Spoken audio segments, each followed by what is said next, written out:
Paano mag-claim ng monthly coin sa World app at mag-withdraw sa GCash sa pinakasimpleng paraan. Sa home, itap ang World coin. Itap ang Claim with World ID. Siguraduhing i-check ang spending sa ibaba ng vault at itap ang Continue. Itap ang Confirm hanggang makita ang verified badge. Maghintay saglit hanggang magbago ang status sa claimed. Itap ang Continue. Itap ulit ang Continue. Makikita muna ang calendar nga monthly claim mo sa World app. Paano mag-cash out from World app to GCash? Sa mas simpleng paraan, sa home, pindutin ang settings sa taas.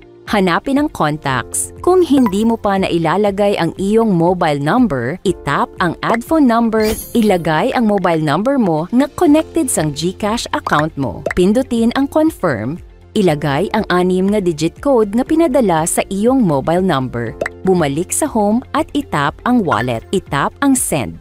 Itap ang World coin.